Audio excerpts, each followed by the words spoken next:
நோய் தீர்த்தருளும் சூலூர் வைத்தீஸ்வர பெருமானுடைய திருக்கோவில் ஜீவனோத்தாரண புனராவர்த்தன அஷ்டபந்தன மகா கும்பாபிஷேக பெருவிழாவினுடைய இரண்டாவது கால யாகசாலை பூஜைக்கு சிறப்பு அழைப்பாளராக வந்திருந்து நம்ம எல்லாம் ஸ்வஸ்திவாதம் என்ற ஆசீர்வாதம் அருளக்கூடிய போற்றுதலுக்குரிய நாட்டரசன் கோவில் ஐயாவணி சிவாச்சாரியார் பாடசாலையினுடைய குரு முதல்வர்,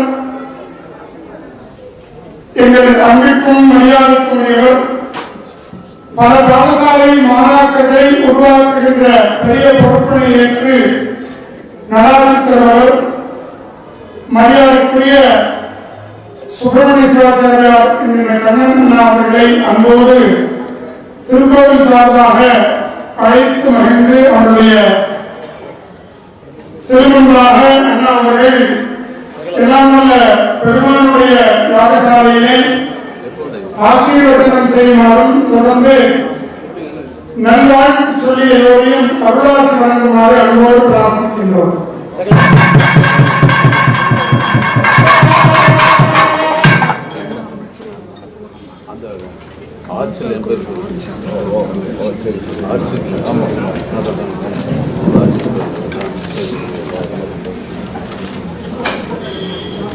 நமம் பார்வதி பதே ஹர மகாதேவ. தென்னாடுடைய சிவனே போற்றி, நாட்டவர்க்கும் இறைவா போற்றி. யஸ்மரே சாம்பம் ஈசானம் சபாஷ்யாப்யந்தர சுச்சிஹி என்கிறது வேதங்கள். எவர் ஒருவர் அம்பிகையுடன் சேர்ந்த இறைவனை மனதினால் நினைக்கின்றார்களோ அவர்கள் உள்ளும் வெளியும் தூய்மையானவர்களாக ஆகிறார்கள். யஹா ஸ்மரே, எவர் ஒருவர் ஸ்மரே நினைக்கின்றாரோ, சாம்பம் ஈசானம், சாம்பம் சாம்பமூர்த்தி என்றால் அம்பிகையா சகவர்த்தத்தை சாம்பா, அம்பிகையுடன் எப்பொழுதுமே இருக்கின்ற மூர்த்திக்கு சாம்பமூர்த்தி என்று பெயர். அதனால் எம்பெருமான் பரமேஸ்வரனை எவர் ஒருவர் அம்பிகையுடன் சேர்ந்து நினைக்கின்றாரோ அவருக்கு உள்ளேயும் தூய்மை ஏற்படும், வெளியிலேயும் தூய்மை ஏற்படும் என்று இந்த வேத வாக்கியமானது கூறுகிறது. அப்பேற்பட்ட அந்த சுவாமிநாதர் வைத்தியநாதர் என்கின்ற பெயரிலே இந்த மாநகரத்திலே எழுந்தருள் செய்து நம் அனைவரையும் ஒரு குழந்தை போல் பாவித்து அருள்பாலித்துக் கொண்டிருக்கின்றார். எம்பெருமானுடைய சிவபெருமானுடைய கருணையை பற்றி நாம் ஓரிரு நாட்களிலோ ஓரிரு மாதங்களிலோ நம்மால் கூற இயலாது. ஏனென்றால் அப்பேற்பட்ட அளவற்ற கருணையை உடையவர். கருணை என்றாலே அதற்கு சிவபெருமான் தான் அதற்கு பொருள். அவருக்கு மிஞ்சின கருணை யாரும் அவர் யாரையும். அதனால்தான் அருளாளர்கள் எல்லாம் அம்மைனி அப்பன்னி என்றெல்லாம் துதித்தார்கள். மேலும் தாயினும் இனியவன் என்றெல்லாம் திருமூலர் அருமையாக கூறுகிறார். தாயினும் இனியவன் செய்யனும் நன்னியன் என்றெல்லாம் திருமந்திரத்திலே அவர் அழகாக சிவபெருமான் குறிப்பிடுகிறார். தாயுமானவர் என்றெல்லாம் நாம் தாயினும் சால பயந்து உனக்கு என்றெல்லாம் அருளாளர்கள் பாடுகிறார்கள். தாயை காட்டிலும் சிறந்த கருணாமூர்த்தி எந்த இடத்தில் என்றால், ஒரு தாய் தன் குழந்தை அழுகுரலை வைத்தே இந்த குழந்தை இதற்காக அழுகிறது என்று கண்டுபிடித்து விடுவார். ஒரு தாய் ஒரு குழந்தை அழுகுதுன்னா அந்த தாய் என்ன பண்ணுவாங்கன்னா, இந்த குழந்தை இப்ப பசிக்காக அழுகிறது அப்படின்னு சொல்லி ஓடி வந்து பார்த்து கொடுப்பார், சாதம் கொடுப்பார். அடுத்து மறுபடியும் ஒரு 10 நிமிஷம் கழிச்சு அந்த குழந்தை அழுகுதுன்னா அப்ப அந்த தாய் என்ன பண்ணுவாங்கன்னா, ஏதோ ஒரு எறும்பு ஏதோ கடிச்சிருக்கு அதனால இந்த குழந்தை அழுகுதுன்னு சொல்லிட்டு பாப்பா அதே மாதிரி சரி பண்ணுவாங்க. மறுபடியும் ஒரு 10 நிமிஷம் கழிச்சு அந்த குழந்தை அழுதுனா ஏதோ தூக்கத்துக்கு சிரமப்படுறதுன்னு. அப்ப அழுகுறத வச்சே அந்த தாயானவள் தன் குழந்தைக்கு என்ன நடந்திருக்கிறது, என்ன வேண்டும் என்பதை அந்த தாய் அறிந்து கொள்கிறார். ஆனால் தாயினும் சால பரிந்து என்று சொல்வதனுடைய பொருள், குழந்தையினுடைய அழுகுரல் கேட்ட பிறகுதான் ஒரு அன்னைக்கு தன் குழந்தை பற்றின சிந்தனையானது வரும். ஆனால் எம்பெருமான் பரமேஸ்வரன் இருக்கார் இல்லையா, நீ அழக்கூட வேண்டாம், நீ மனசுனால நினைச்சாலே போதும் அவர் உனக்கு ஓடி வந்து அருள் செய்வார். அதனாலதான் தாயினும் சால பரிந்து, அந்த குழந்தை அழுகலைன்னா அந்த தாய் பக்கத்துல வரப்போறதில்லை, அந்த குழந்தை கத்தலைன்னா அந்த தாய் பக்கத்துல வரப்போறதில்லை. ஆனா நம்ம கருணாமூர்த்தி நினைத்த மாத்திரத்தில் ஓடி வந்து ஆட்கொள்வார். தேடி சென்று திருந்தடி ஏத்தினில் நாடி அவர் நமையும் ஆட்கொள்வார். ஆடி பாடி அண்ணாமலை கையோட ஓடி போகும் நம் ஊர்வெளிகளே என்றதான் அண்ணாமலை அந்த தேவா. ஒரு தடவை நம்ம சுவாமியை மனசால நம்ம நினைச்சிட்டோம் அப்படின்னா சுவாமி நம்மளுக்காக ஓடி விடுவார். பாருங்க, ஒரே ஒரு விஷயம் நான் ரொம்ப டைம் எடுத்துக்கல. சிவங்கிற சொல்லிற்கு நிறைய அர்த்தம் உண்டு. நம்ம சிவம்னா ஏதோ பரமேஸ்வரன் மட்டும்தான் நம்ம நினைச்சிட்டு இருக்கோம். சிவம்னா முதல்ல மங்களத்துக்கு பெயர் சிவம். அதனாலதான் அவர் மங்களமாக இருந்து எல்லாத்துக்கும் மங்களத்தை பண்றதுனால சிவன் பெயர். சிவம்னா இன்னொரு பெயர் சாந்தம், அமைதின்னு பெயர். அவர் அமைதியா இருப்பார், ஆனா தன்னுடைய பக்தர்களுக்கு அளவற்ற அமைதியும் கொடுப்பார், ஆனந்தத்தையும் கொடுப்பார். அதனால சிவம்னு பெயர். வசகாந்தம்ங்கிற வினைச்சொல்லிருந்து உண்டானது சிவம்னு பெயர். எப்படியும் அப்படியே ஒளிமயமாக இருப்பார், அக்னிமயமாக இருப்பார், ஒளிமயமாக இருப்பார். அதனாலதான் அப்படி தேஜோ மூர்த்தியாக ஒளி பிழம்பா இருந்ததுனாலதான் அவருக்கு சிவன் பெயர். இன்னொன்னு சுத்தமா இருப்பார், எப்பொழுதுமே தூய்மையாக இருப்பார். அவர் தூய்மையாக இருக்கிறதுனாலதான் அவரை அன்றைய அடியார்களை தூய்மையாக வச்சுக்கிறார், வாழ வச்சுக்க முடிஞ்சது. அவர் தூய்மையாக இருக்கிறதுனாலதான் அவருடைய பக்தர்களோட மனசை அவரால் தூய்மையாக வச்சுக்க முடியும். அதனால அவருக்கு தூய்மை சிவம்னா சுத்தத்துவா சிவமுச்சியது, சுத்தம்னா தூய்மைக்கு பெருப்பாங்க. அடுத்து அகுலம் சிவமுச்சியதே, குலமே இல்லாததுனாலே அவருக்கு பெயர் சிவம்னு பெயர்னார். இது எங்க வருதுன்னா லலிதா சகஸ்ரநாமத்துக்கு வருது. அகுலா குலயோகிங்கிற இடத்துல இருக்கிற அகுலம்னா சிவன் பெயரு. அதனாலதான் குலயோகினா குலத்துல சுவாமியோட அம்பாள் சேர்ந்து இருக்கிறதுனாலதான் அகுலா அப்படின்னு அம்பாளுக்கு பெயர் அப்படின்னு அதனால சொல்ற. அதனால அகுலம் குலமற்றவர் என்ன தன்மையன் என்று அறிய ஒன்னா எம்மானை எழில் வந்த பிராமைன்னு சுவாமி இப்பேற்பட்டவர் இந்த குலத்தை சேர்ந்தவர் அப்படின்னு நம்மளால யாருக்கும் சொல்லவும் முடியாது, தெரியாது. அப்பேற்பட்ட அந்த சுவாமி கருணாமூர்த்தி அவருடைய நாளைய தினம் இந்த ஆலயத்துல பிரதிஷ்டை நடைபெற இருக்கிறது. கும்பாபிஷேகம் அப்படின்னு பெயர். பிரதிஷ்டைங்கிற சொல்லுக்கே எதனால அதுக்கு பிரதிஷ்டை வந்ததுன்னா 3 விதமான பொருள் உண்டு. பிரதிஷ்டை என்றால் பிரதிபிம்பஸ்திதம் மந்திரம் பிரதிஷ்டா இத்யபிதீயதே. இந்த மந்திரங்கள் கலசங்கள்ல பூஜை பண்ணப்பட்ட மந்திரங்களை ஒவ்வொரு பிம்பத்திலையும் நிலையாக நிறுத்தும்படி பண்ற செயலுக்கு பெயர் பிரதிஷ்டைக்கு பெயர். இது ஒரு விதமான அர்த்தம். அடுத்து இந்த மருந்து சாத்துறதுக்கு பாத்தீங்கன்னா அதுதான் ஒரு விதமான பிரதிஷ்டை. அந்த லிங்கம் ஞானமயம், பீடம் கிரியாமயம். ஞான சக்தியாத்மக லிங்கே கிரியா சக்தியாத்மக பீடஸ்ய யோஜனம் பிரதிஷ்டா அப்படின்னார். இந்த ஞானத்தையும் கிரியையும் ஒன்று சேர்க்கக்கூடிய ஒரு தன்மைக்கு பேரு பிரதிஷ்டைன்னு பேரு. அடுத்து பிரதிஷ்டை இன்னொரு அர்த்தம் பண்ணா பிரகர்ஷேன அஸ்மின் பிம்பே மந்திராக திஷ்டந்தி இது பிரதிஷ்டா.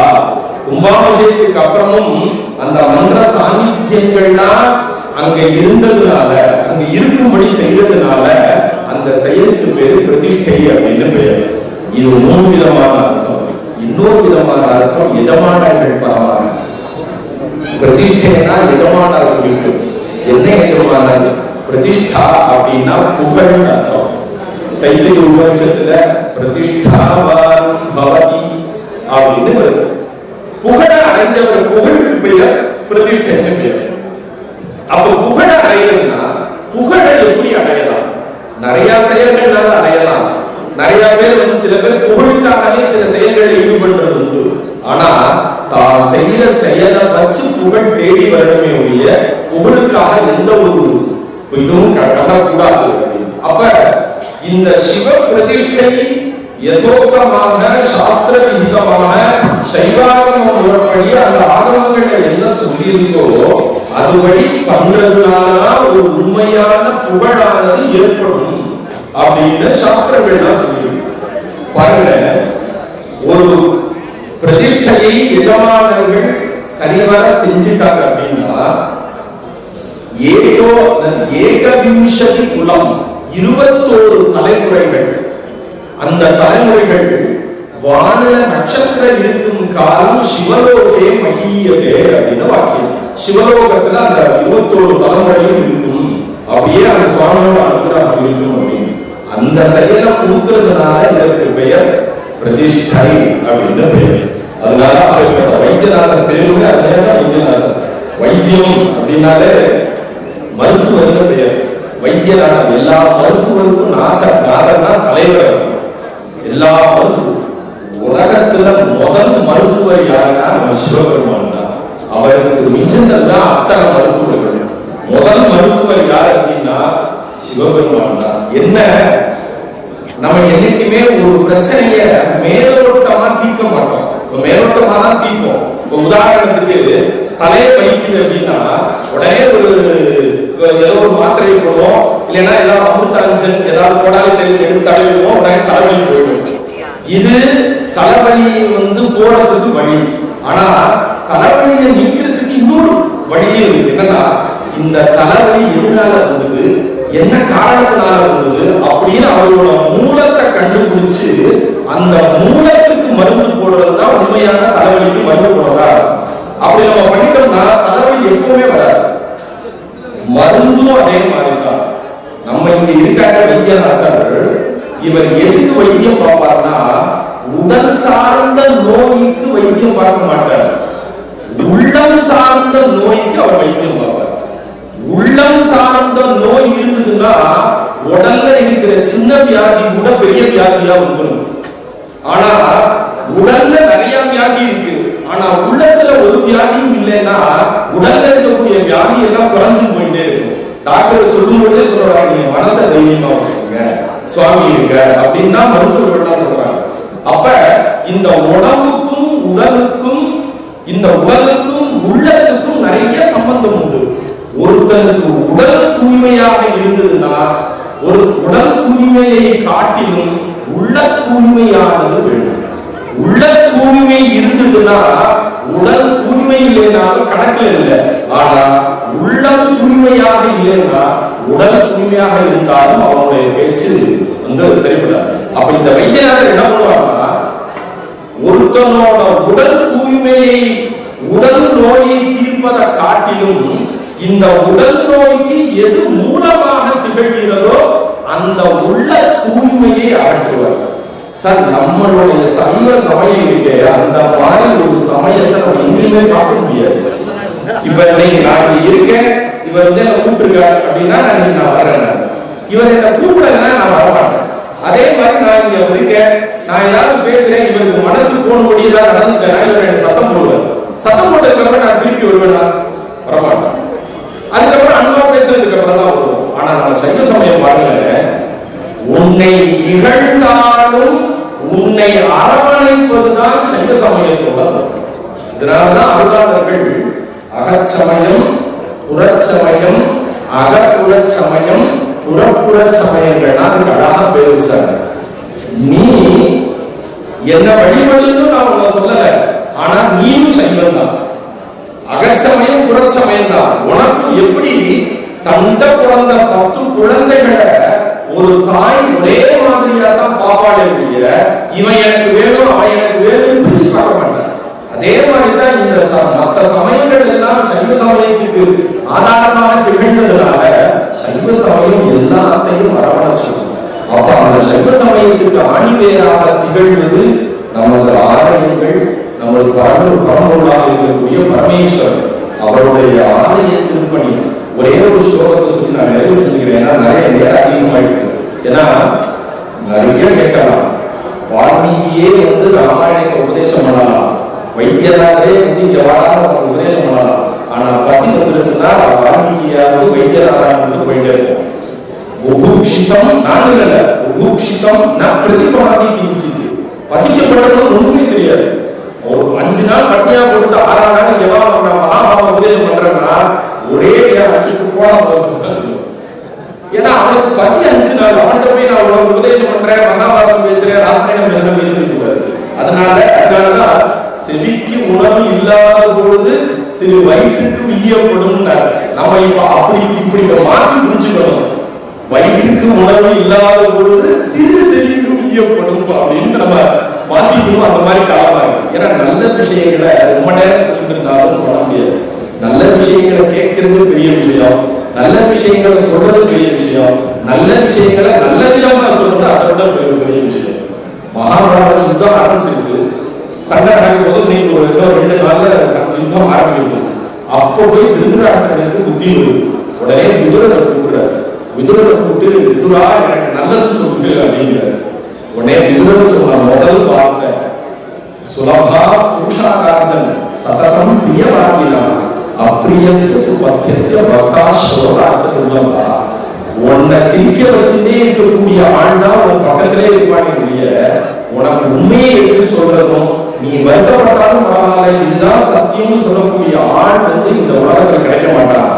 என்ன பண்ணா நீ சிரிப்பா, உன்னை சந்தோஷமா வச்சுக்கணும். ஆனா உனக்கு உண்மையை சொல்றதுக்கும் சத்தியத்தை சொல்றதுக்கும் ஆள் பக்கத்துல இருக்க மாட்டான்.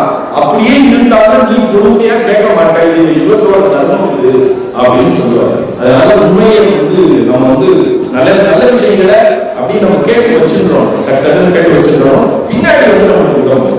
பாருங்க, ஒரே ஒரு ஸ்லோகம், சுத்தாந்த கரணா, நம்மளுடைய எப்படி சிவ கைத்தறியம் பண்ணணும் அப்படிங்கிறதுக்கு ஒரு நம்ம வாழ்க்கையில சம்பாதிக்கிறோம் பைசா. இந்த சம்பாதிச்சத 3 பாகமா பிரிக்கணும்னு சொல்றாரு. கிருத்வா திரிபாகம் முதா, 3 பிரிவு. அதுல ஒரு பாகத்தை உன்னோட வாழ்க்கைக்காக வச்சுக்கோ. மீத 2 பாகத்தை அப்படியே ஒரு நல்ல தங்க தம்பாளத்திலேயோ ஒரு இந்த நல்ல தம்பாளத்துல வச்சு நேர சுவாமி சன்னதி கிட்ட போகும். சுத்தாந்த கரணஹ நரஸ்வ விபவம். சுத்தாந்த கரணங்கிறது தான் இந்த இடத்துல கவனிக்கப்பட வேண்டியது.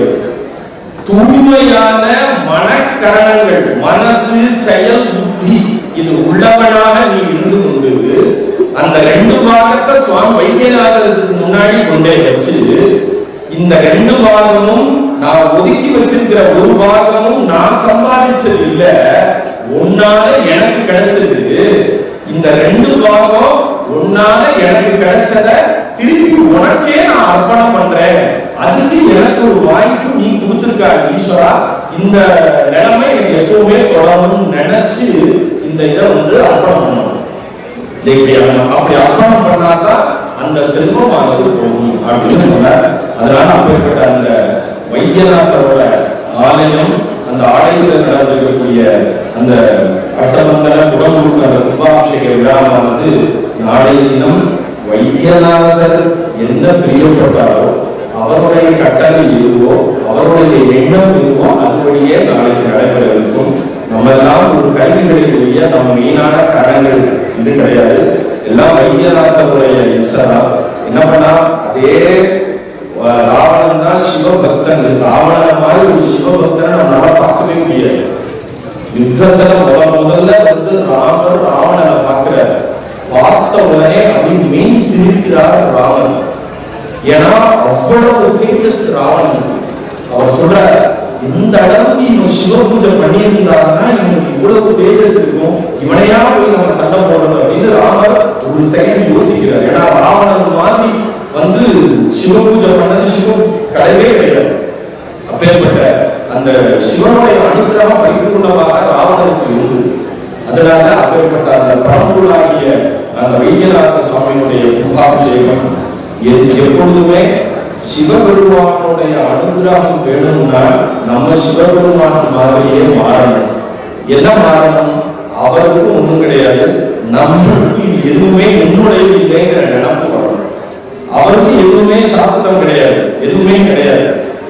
ஒரு குமாரசம்பவம் அடிக்கடி சொல்றதுதான், குமாரசம்பவம்னு ஒரு காவியம். அம்பாள் தபஸ் இருந்து சுவாமியை கல்யாணம் பண்ணிக்கிறதுக்காக கிட்டத்தட்ட கठोरமான தபஸ், ரொம்ப ரொம்ப பெரிய தபஸ்லாம் பண்ற. அப்ப சுவாமி சோதிக்க வர்றார். ஒரு நல்ல ஒரு வாலிபன் ரூபத்துல வர்றார். ஆனா ஸ்காந்த புராணத்துல ஒரு வயோதி ரூபத்துல வராருன்னு இருக்கு. வந்தா அம்மாட்ட கேட்கிறா, நான் இந்த சிவபெருமான கல்யாணம் பண்ணிக்க போறேன் அப்படின்னு.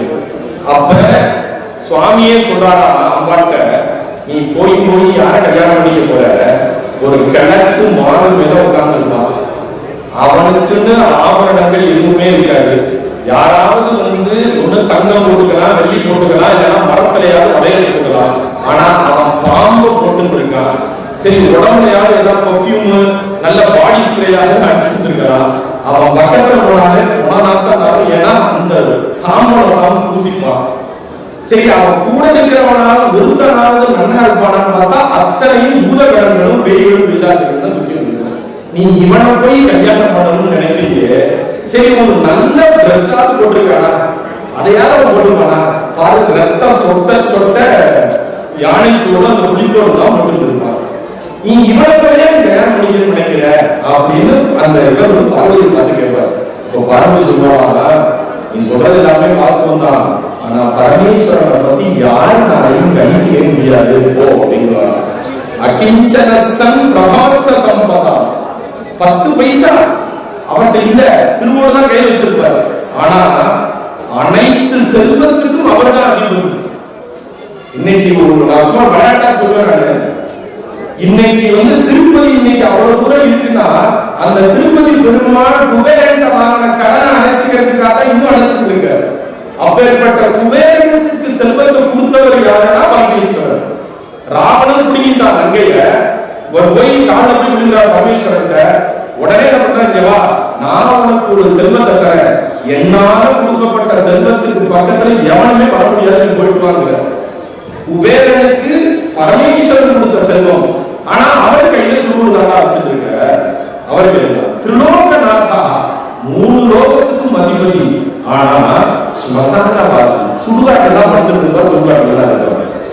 திரிலோகநாதா சபீம ரூபா, பார்க்கறதுக்கே ஜடாமுடினா விரிச்சு போட்டு பாம்பு குசு குசுன்னு கத்தும். ஆனா அவருடைய பெயர் சிவன் பெயர்.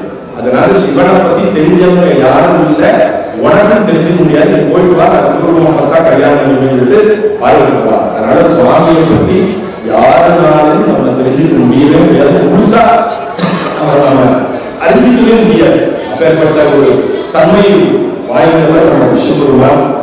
அருளாளர்களும் அதையே உணர்ந்தார்கள். அருளாளர்கள் பாருங்க, திருமந்திரம் அனைவரும் வாசிக்க வேண்டிய ஒரு விஷயம் பாருங்க.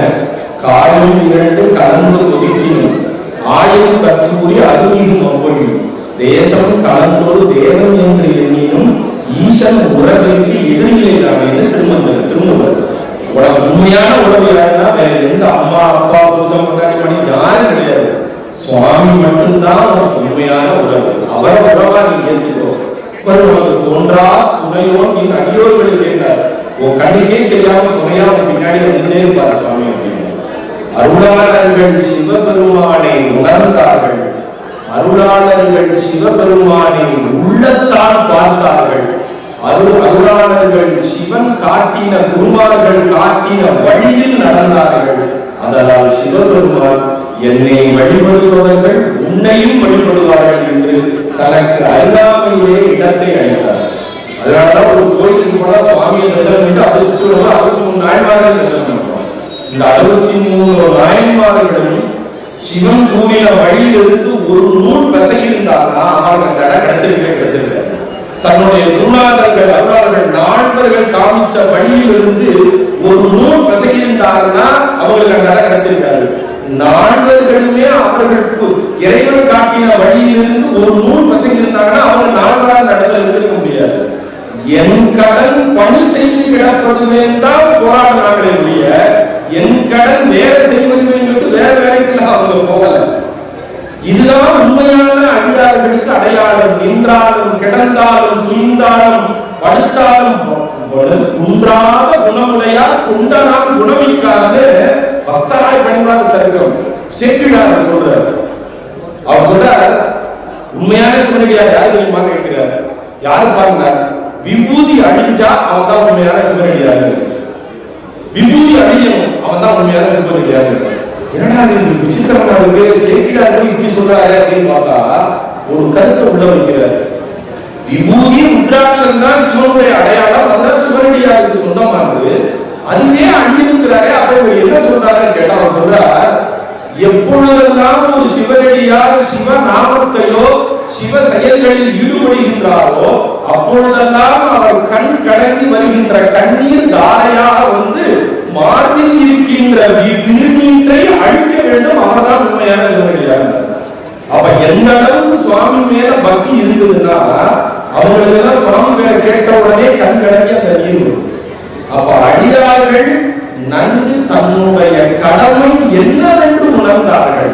அதனாலதான் இன்னைக்கும் அடியார்களாக சார் ஞான சம்பந்தருக்கு தெரியாதது நம்மளுக்கு தெரிய போறதில்லை, நாமக்கரசருக்கு தெரியாதது நம்மளுக்கு தெரிய போறதில்லை, சுந்தரருக்கு தெரியாதது நம்மளுக்கு தெரிய போறதில்லை, சரியா வாகீசனுக்கு தெரியாத மாணிக்கவாசக பெருமானுக்கு தெரியாதது நம்மளுக்கு தெரிய போறதில்லை. அப்ப இந்த நாடுகள் அனைவரும் தன்னுடைய பணி என்பதை நன்கு உணர்ந்திருக்கிறார்கள், அதன் வழியிலே சென்றிருக்கிறார்கள். அதனால்தான் இறைவனுக்கு அருகாமையில் இடத்தையும் பிடித்திருக்கிறார்கள்.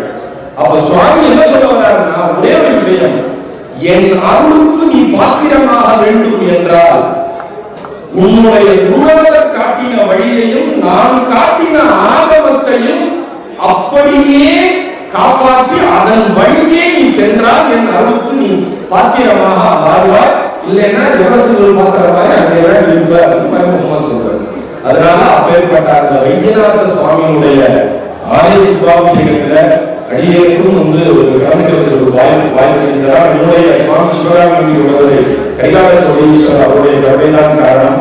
அதனால இங்க இருக்கிற அத்தனை பேருக்கும் வைத்தியநாத சுவாமியுடைய ஆசீர்வாதானது பரிபூர்ணமாக கிடைத்து உள்ள நோய் நீங்கி உடல் நோயும் நீங்க வேண்டும். அதற்கு உள்ளமும் உடலும் சிவபெருமானுடைய கருணையும் அருளும் உங்களுக்கு எப்பொழுதும் நிறைத்து இருக்க வேண்டும் என்று கூறி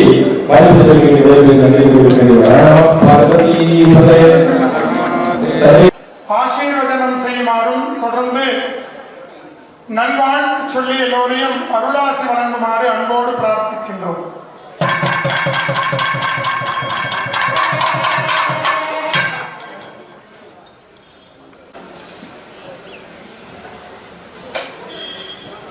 நம பார்வதி பதஜே ஹர ஹர மகாதேவ. தென்னாடுடைய சிவனே போற்றி, எந்நாட்டவர்க்கும் இறைவா போற்றி. யஸ்மரேத் சாம்பமீசானம் சபாஹ்யாப்யன். உள்ளும் வெளியும் தூய்மையானவர்களாக ஆகிறார்கள். யஹா ஸ்மரேத், எவர் ஒருவர் ஸ்மரேத் நினைக்கின்றாரோ, சாம்பம் ஈசானம்.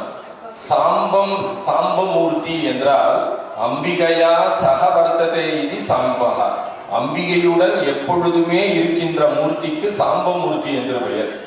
அதனால் எம்பெருமான் பரமேஸ்வரனை எவர் ஒருவர் அம்பிகையுடன் சேர்ந்து நினைக்கின்றாரோ அவருக்கு உள்ளேயும் தூய்மை ஏற்படும், வெளியிலையும் தூய்மை ஏற்படும் என்று இந்த வேத வாக்கியமானது கூறுகிறது. அப்பேற்பட்ட அன்னை உடையவர்.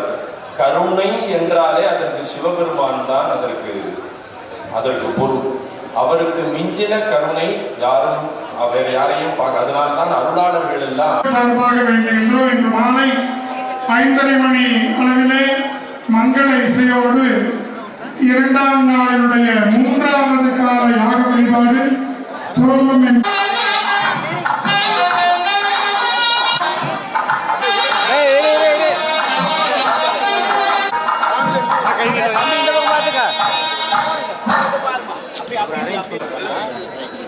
அண்ணா நீங்களுக்கு அண்ணா அண்ணா கொஞ்சம் நிமிஷம் சேமன் நிமிஷம்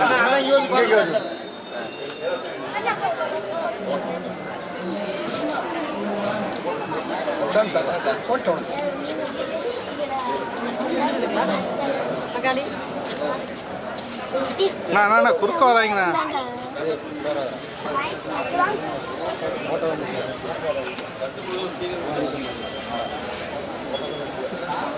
வேற தம்பி நீ எடுத்த லேட் பண்ணி கொடுக்குறிய. இப்படி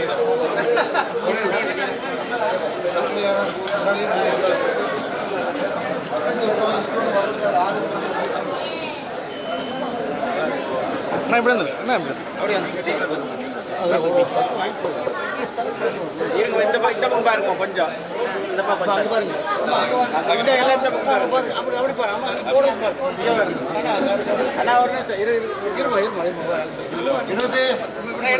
நல்லா இருக்குதா ஓகே அண்ணா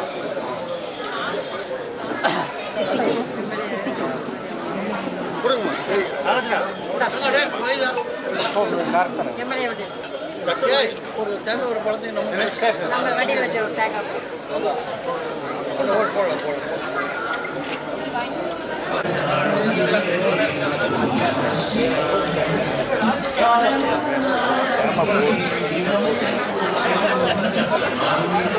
நல்லா போனோம்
ஒரு பக்கம் வைங்க, அந்த பக்கம் ஃபர்ஸ்ட் வச்சிருங்க. என்ன கொடுத்து விடுங்க. ஏதாவது கொடுக்கலன்னா கொடுத்துருங்க. அவ்வளோதானா கேமரா பின்னாடி வைக்கிறது மட்டும் வைக்கிறது மட்டும்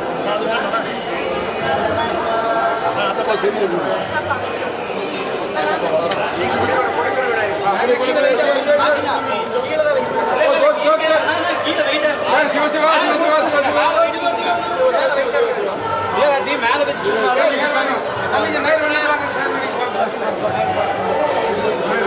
மேல வச்சுட்டுனாதான் ஈஸியாக வருங்க. கீழே கையை மாட்டிக்குவேன். மாட்டிக்குவேன்.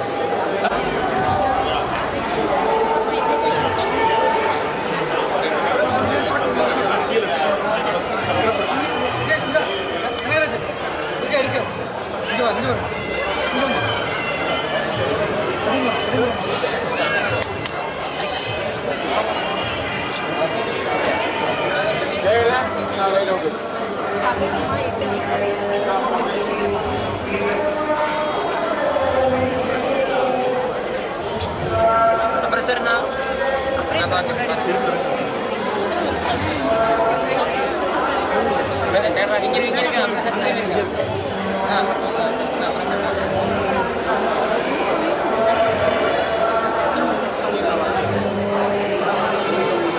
அவர் கொஞ்சம் வழி விடுங்க. பின்னாடி போயிடுங்க.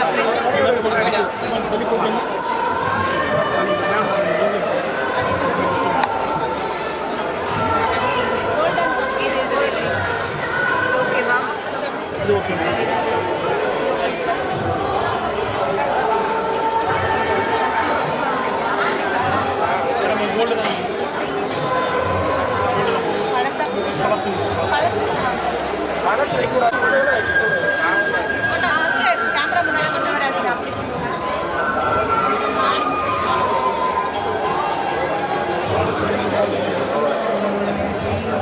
ஊற்றுனா டக்கு ஊற்றுனா இது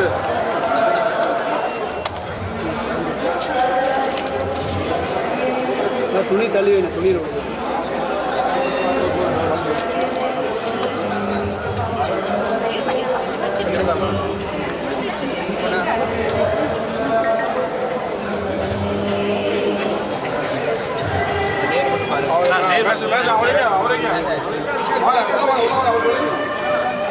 மேலே படிக்க மேலே சரி